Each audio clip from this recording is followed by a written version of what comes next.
Welcome to the Daily Dish with New York Times bestselling author Leanne Ely. Putting vibrancy back into your everyday life and feeding your heart, mind, body, and soul. Join us every day at 1 p.m. Eastern for Motivational Monday, Tuesday's Tip, Wise Woman's Wednesday, Thirsty Thursday, Food Fight Friday, and of course Q&A, where no question is off limits, and Soulful Saturday. Here is your host, Leanne Ely, and the Daily Dish.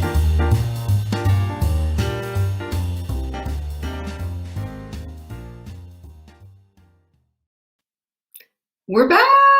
It is Soulful Saturday. Who is in the house? I see Kathy already. And hopefully everybody else is going to show up. My goodness. I get nervous. Like, are you really going to show up? Well, there you go. There's Martha. That makes me feel better. Everybody's starting to come on in. Well, Amber is in the house. Jenny is, and probably Lindsay as well. Hello, Martha. Hello, Carla. It's so good to see you.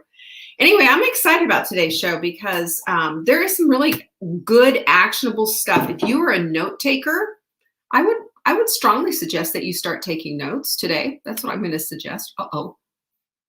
Am I here? I'm trying to move my screen up so I can see it. There you go. There's Susan. I'm so glad to see you, Joanne, Sandy, in the house. Cool stuff. We're going to be talking about how we automate our thoughts. Really. And not actually in the most, shall we say, great way, but how we can get on top of the way that we automate them in the way that we don't want to. Does that make sense to you? I hope so. Anyway, I'm excited about today's show because this is a woman that I actually did some coaching with, Kara Lowenthal. I don't even know how to say her name, but Kara Lowenthal starts with a K. She's brilliant. She's a Harvard-educated lawyer who became a life coach. And she just really basically spelled out how to really capture your thoughts. And it's super helped me a lot. So I'm going to be sharing some of her stuff today. I hope you like it. I know you will. Hi, Sarah. Hi, Marguerite. Hi, Lily and Lucy. So glad you're here. Anyway, this is really some good stuff. And it's going to help you to figure out what to do with the next thing, like how to get out of this automatic stuff and into a different place. Seriously, that's how good this is. We also have a new quote of the week, and you know how I love me some Robin Sharma. Check it out. What you capture becomes cemented. Boom, right? Cemented. Drop that bomb. Hi, Jocelyn. I'm so glad you're here. And Juanita's in the house as well. How fun is that? What you capture becomes cemented. Have you ever noticed that? How we just cement in, we capture certain thoughts and feelings and all of that, and we start to think that that's just absolutely the truth. We cement that in. There's other things that we do with that, but this is such a really good quote. That's a good one to meditate on. Hi, Carolyn Doris. I'm glad you're here. So I just, I'm throwing it down for you to pick up and to do what you will with that particular quote. I just found it really great. Also, what else do we have to tell you? Actually, Robin is a man. his 5 a.m. club book, Lucy. I've met Robin. He's very nice man and Canadian. Of course, he's a great guy, and he's very lovely man. So yeah, there you go. Surprise. Anyway, what else? Where was I on all of this stuff? Anyway, what we're doing this week. On Monday, we start our sprint. Sprint time. You ready to do it? Some people are going to instead start on Wednesday on September 1st, or maybe even earlier. I don't know, but we are doing the Hot Milk 30, 2 different things. If you want to sprint, savingdinner.com/sprint to get the guide, watch the webinar, all that stuff. It's right there. It's free. Strongly suggest you watch the webinar. It's going to give you all the moving parts and help you to really understand what it's all about. Strongly suggest you download and print off that guide because that's going to be your lifeline this whole time. So Marianne, hello. I'm glad you're here. Also for the Hot Milk 30, there's a bunch of us doing it. You want to be a part of that? Check that one out at savingdinner.com/30. You can write 30 numerically, or you can write it out in cursive if you want to. I don't care, but 30, the word 30. Either way, it works. So there you go. Quote of the week. I told you about Q&A yesterday. I mean, I'm telling you about Q&A all the time, but you can send your questions in and I answer them every single Friday. Send them into support@savingdinner.com. Question for Leanne on Friday, and boom, boom, boom. There we go. How about that? So that's what we've got going on. And you know, too, we've got success tools. We've got the journal. We've got the quote deck, and we've got the mugs. It's happening. Those are all housed at savingdinner.com/tools. If you don't have them, come on. This is essential equipment, right? That's number one. And number two, Full Bloom is coming in less than 2 weeks. Isn't it less than 2 weeks? Is it less than 2 weeks? Holy cow, Batman. Wow, my heart is going a pitter pat. I'm kind of excited about it, and really excited about it. You're going to want to come. savingdinner.com/bloom. It's going to be held all day Saturday on September 11th. We start at 9 a.m. Eastern for you people on the Pacific Coast. Oh, good grief. It is going to be a little tough getting up, but we have this thing called coffee, right? And remember, this is the beginning of anything you want. That's why you want to be here. It's going to be an amazing workshop. You know, last time we talked about I think our last one was I'm enough. And this is from going from your enoughness into the courage that you need in order to find your purpose. So I really encourage you to do that. We're getting ready to pack all those amazing swag bags, by the way. Swag bags. You will get it in the mail. All kinds of fun stuff is happening because of Full Bloom. savingdinner.com/bloom. Go get it. Go get it. Hi, Angie. I want you to be there. And that is basically all the things that we have going on, except the supplement of the week. And by the way, I mean, you did it again. We've had to order several new cases. Get your InflaCrusher right now. Tick, tick, tick. You hear that? That's the clock is running out. Buy 3, get 1 free. I mean, that's like a screaming deal. That's at savingdinner.com/show. Do we have dates for the next finger crossed in-person Full Bloom? I'm already planning. We don't. Let's see. So September, we'll have another spring one. I say let's do it in April. You know, April's nice. April's kind of pretty around here too. It's beautiful. Just starting to bloom and everything. Maybe May would be even better because, you know, we are a little slow here in the mountains. So I don't know. What do you think? Throw me some dates. Hi, Corliss. Throw me some dates and we'll do it. You know, I like it. All right. I'm teasing you a little bit about today's discussion because I think today's discussion is really important, especially if you find yourself being a little bit of a negative Nelly, you know, or you feel just a little overwhelmed, or you feel like you just can't get beyond those things that you think about. I'm going to unpack a whole bunch of stuff. I got a lot of this from reading a bunch of psychological research, interestingly enough. And I also got this from, I told you about Kara Lowenthal just a minute ago, because she has this thing called the thought ladder that's been super helpful in my life. And I want to share this tool with you. She talks about it on her podcast, which I can't even say because it's unf your brain is basically what it is. Kara she uses some language. And for me, I just, you know, I'm looking for good information. I'm not going to hold any of that kind of stuff against anyone, you know, truly. And this whole idea of thought ladders were an exquisite tool. So I can't wait to share that with you. Susan says her date is as soon as possible. Well, there you go. I would love that to happen too. Hi, Jeanette.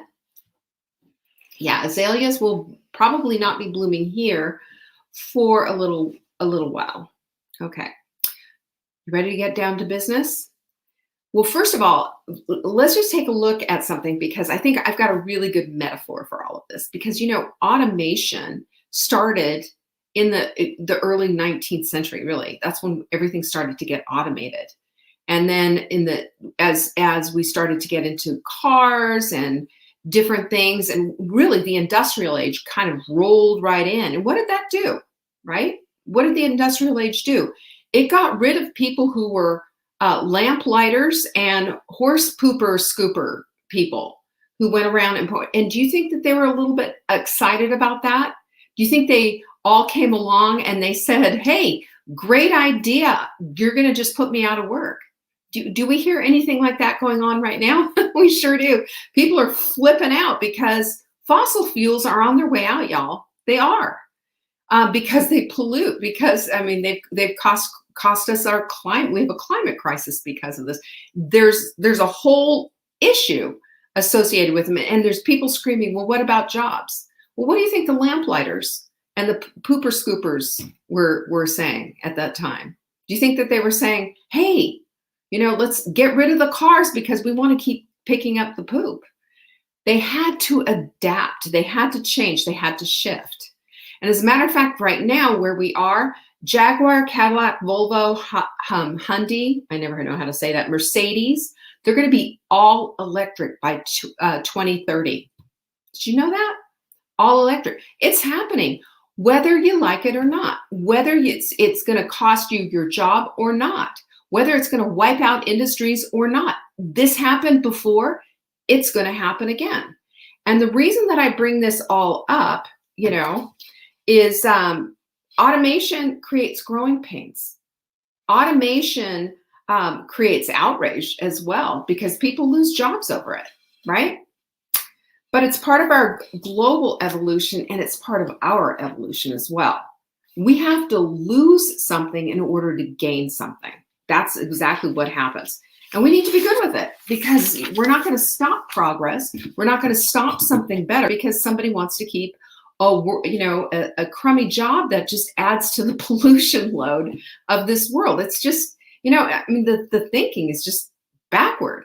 But we always think backward because we think emotionally, we get all our feelings going and it's all about X, Y, and Z instead of looking at it from the perspective of things have to change. That's how it works. But we have automatic thoughts just like this. We want to protect them. We want to keep them. We want to keep the pooper, scooper, picker-uppers, don't we? Have you noticed that? We do.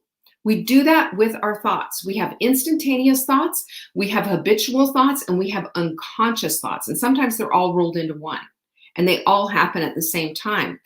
And the thing is, we all have them. All of us. Nobody is immune from having automatic thoughts. The point, though, that I'm trying to make is that oftentimes we don't even give it a second thought. We don't even think about our thinking.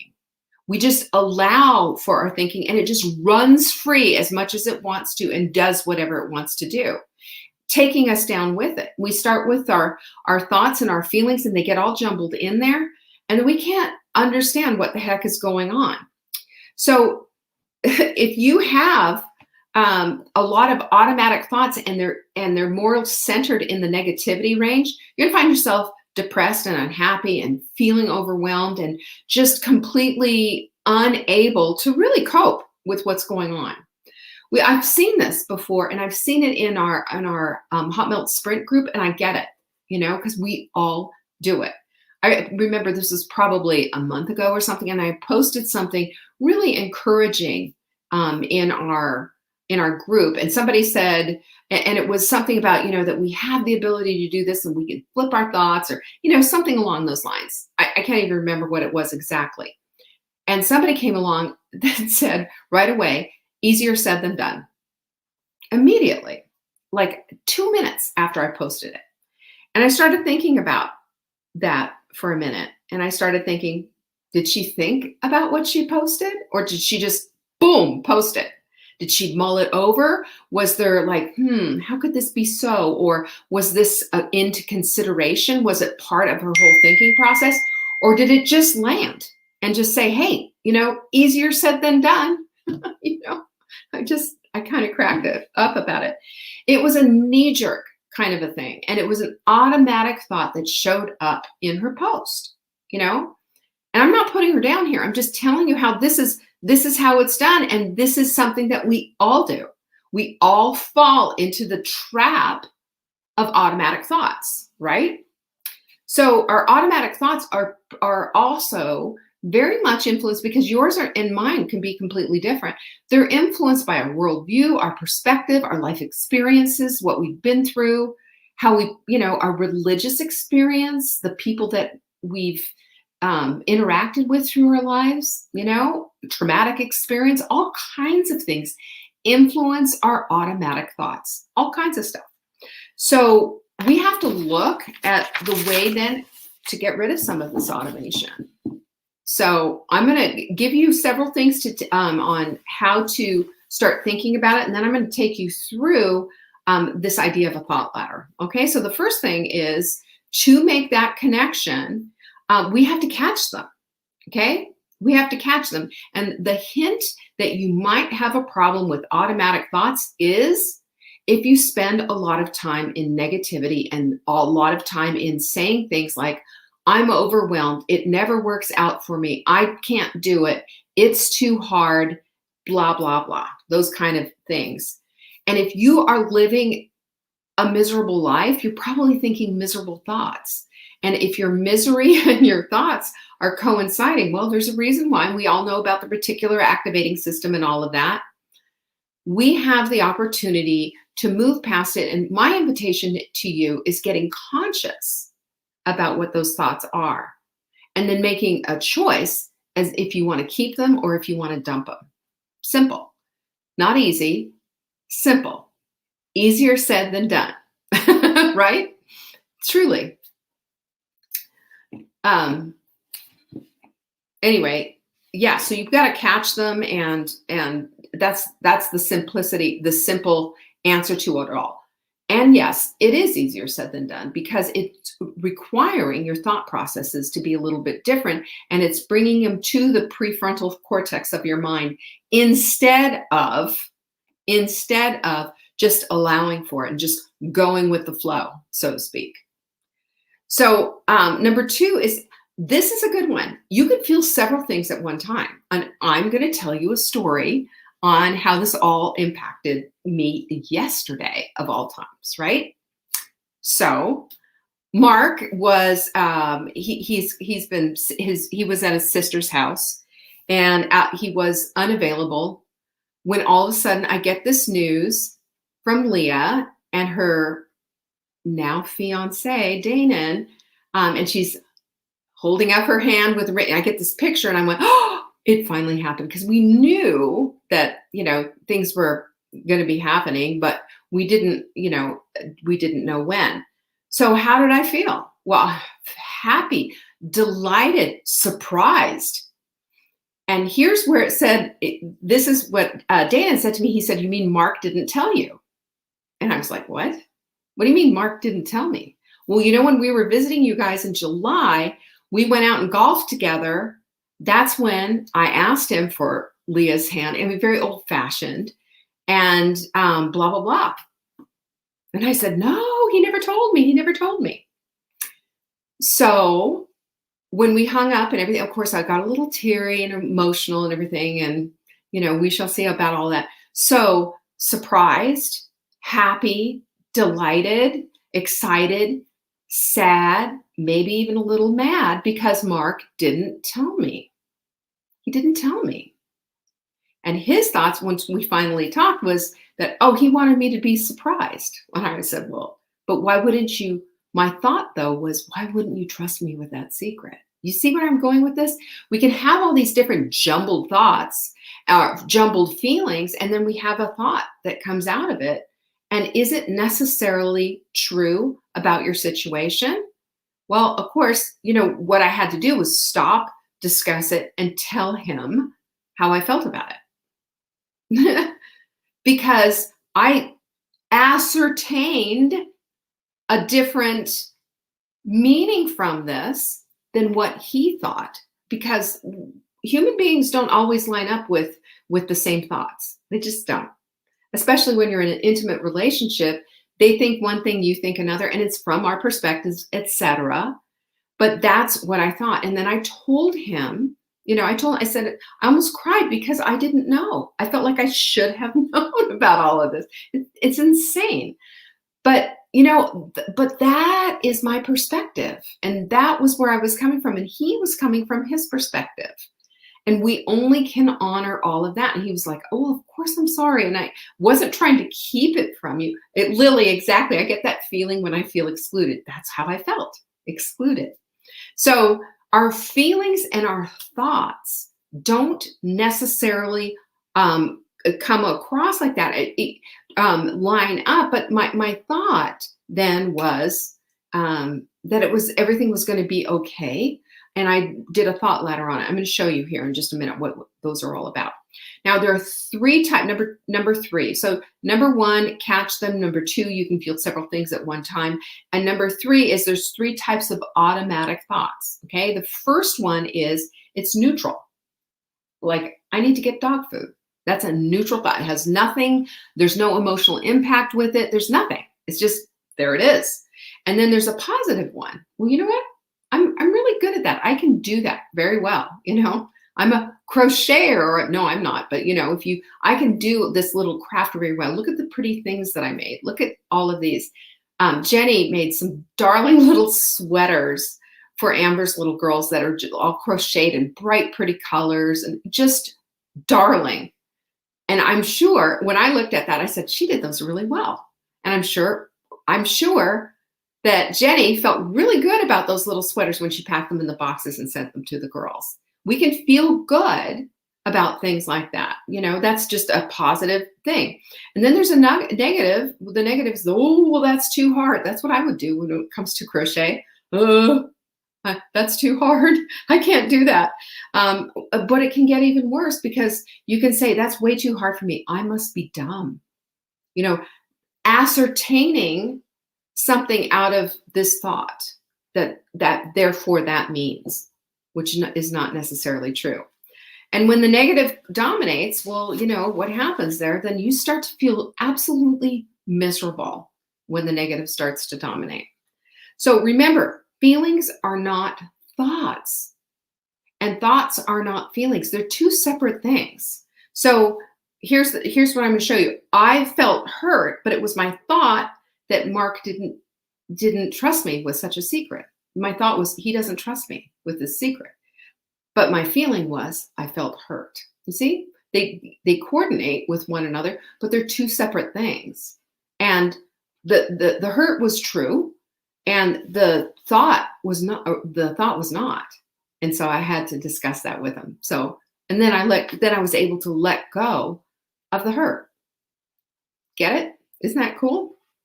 So that's the thought ladder that I have. And I'm going to give you some real juicy stuff on how to do this yourself. Because remember, you've got a positive, neutral, or a negative thought, right? We all do. We have these different kinds of thoughts. So if you're in the negative, let's just start with something that I hear all the time, especially from brand new sprinters or people who are getting into our programs. I'm overwhelmed. That's negative.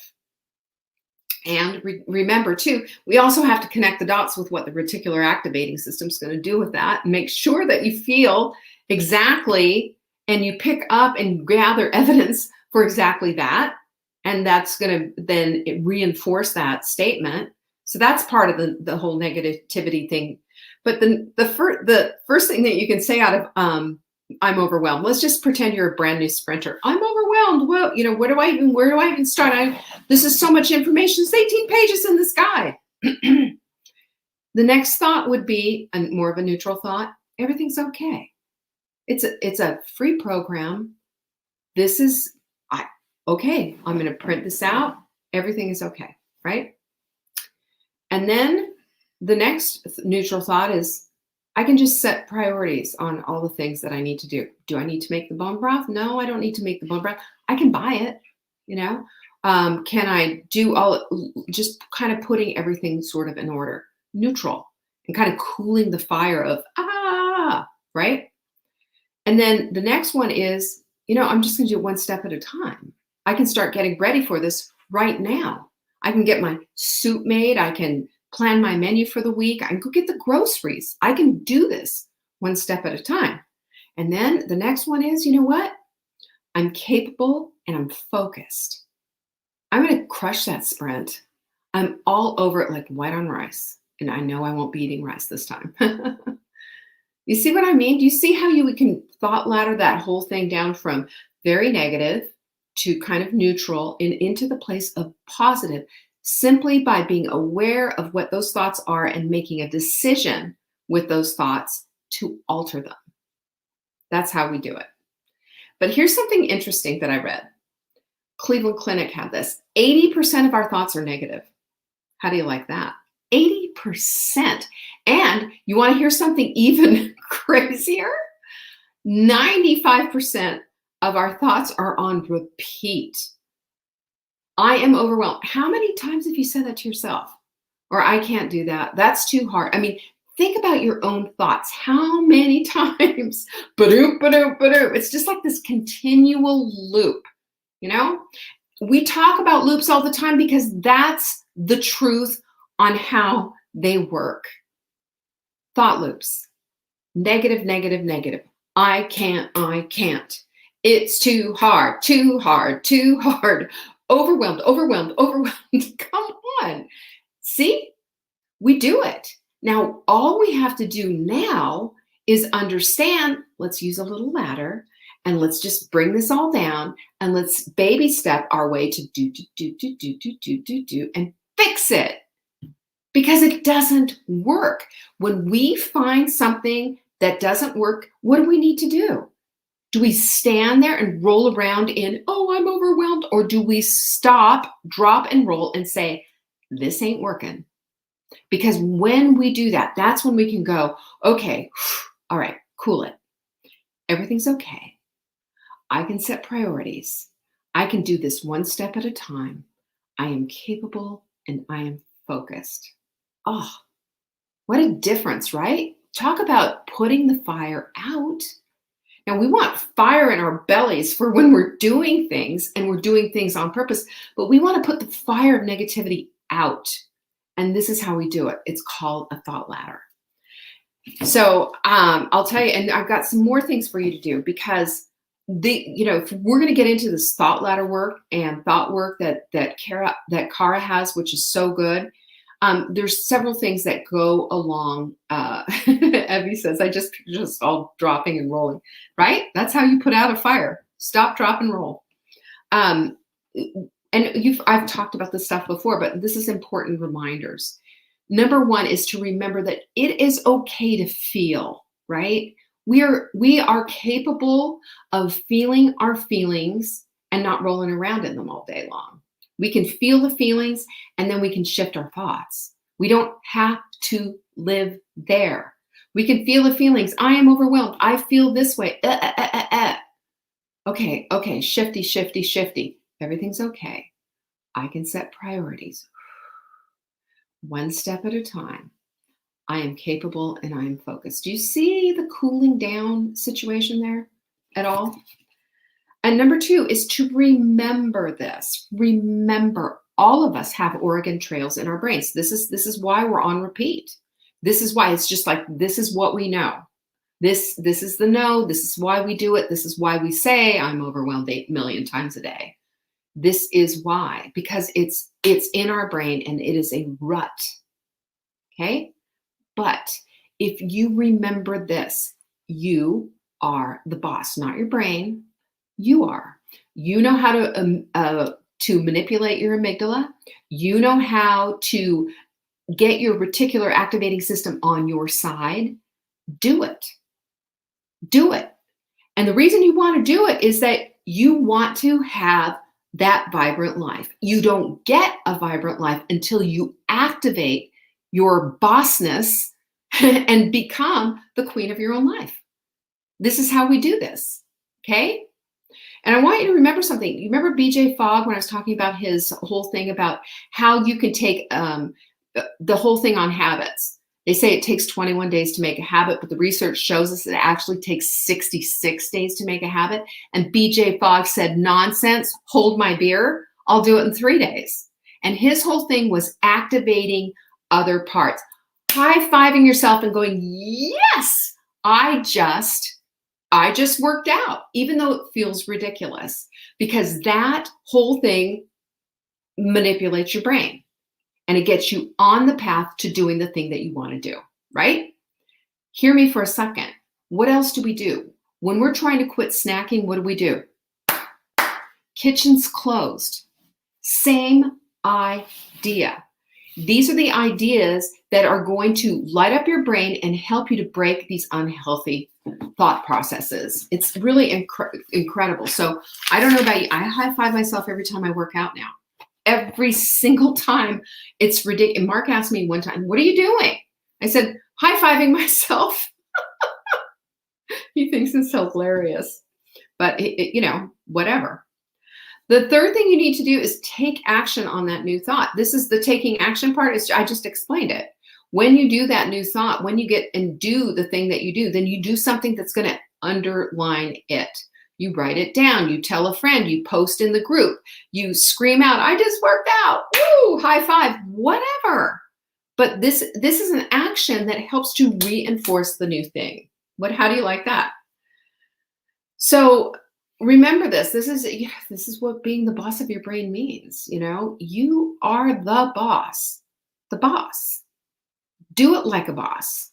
Take over and make a declaration. This is it. I'm the boss, not you, brain. Shut up. Right? You can say that. Sure. Just don't let your kids hear. My kids, it was illegal for them to say shut up. So remember, you have your old thought of it's not good enough. And your new thought is, here you go. I'm the daughter of a king. How about that? You think you're good enough now?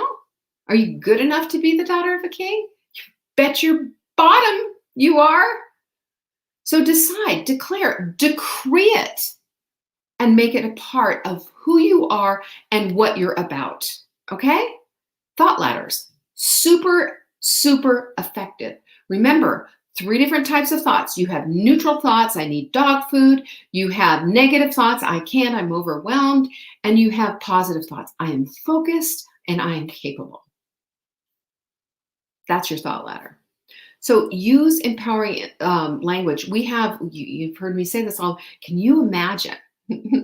What if, those are a couple of them, how about a couple of other ones? It's possible that I can always learn. I love that one. I can always learn. What does that say? I am open for possibilities. How about that? I am open to whatever. I am open. Because when you say I'm overwhelmed, you're going, boom. What does overwhelmed mean? It means all the dirt is falling on you and you're getting swallowed up. It means here comes everything and you're gone. I am open means, oh, here comes all that. Boom. I'm opening. I'm blooming. I'm blooming. This is effective. It is smart. It is simple to do. And I'm telling you, if you are finding yourself in that place, that sinking place, that negative place, living a miserable life, don't you want to exchange it for something vibrant instead? It's your thoughts, these automatic thoughts that come in and rob and take over. And most of us aren't even aware that it's happening. So get into them. Think about your thinking.